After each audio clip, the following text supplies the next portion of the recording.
CCTV रे लुचिछि human सागर मृत्युर सत। अर्पिता चौधरी भयरे हिलेणी थरहर। दर्शक बंधु सीसीटीवी जांच हेले अर्पिता चौधरी मुखा खोलिब। सीसीटीवी खोली देव अर्पिता चौधरी पोल। मां संदेह करी शेषरे अर्पिता नामरे थानारे एतला देइछंती। आउ एतलारे कहिछंती जे अर्पिता मो पुओ पाखकु आसुथिला।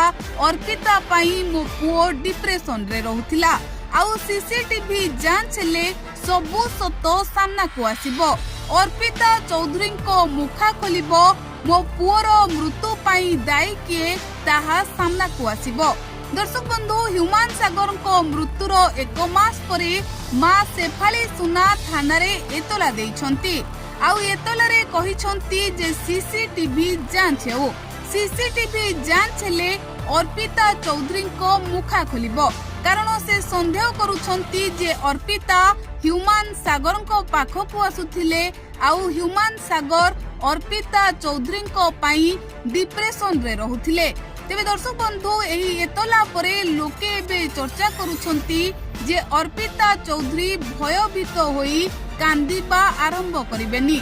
जदि सतरे अर्पिता ह्यूमान को पाखकु आसुथांती, जदि सतरे अर्पिता को पाई ह्यूमान सागर डिप्रेशन रे रहुथांती, तेबे पुलिस तदंत करी निहाती भाबरे सत बाहर करिबो।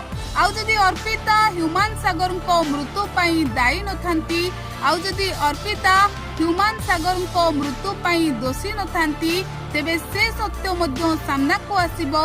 आउ अर्पिता चौधरी को नाना लोके जो समालोचना करुछंती ताहा करिबा बंद करिदेबे। तेबे दर्शक बंधु अर्पिता ह्यूमान सागर को मृत्यु परे अर्पिता को नाना लोके नाना समालोचना करिथिले, किंतु एबे तदंत हेबो। आउ तदंतरे अर्पिता जदि निर्दोषी प्रमाणित होई जानती, अर्पितांकर जदि कोनोसी भूमिका न थाए, तेबे लोके अर्पिता को समालोचना करिबा मध्य बंद करिदेबे।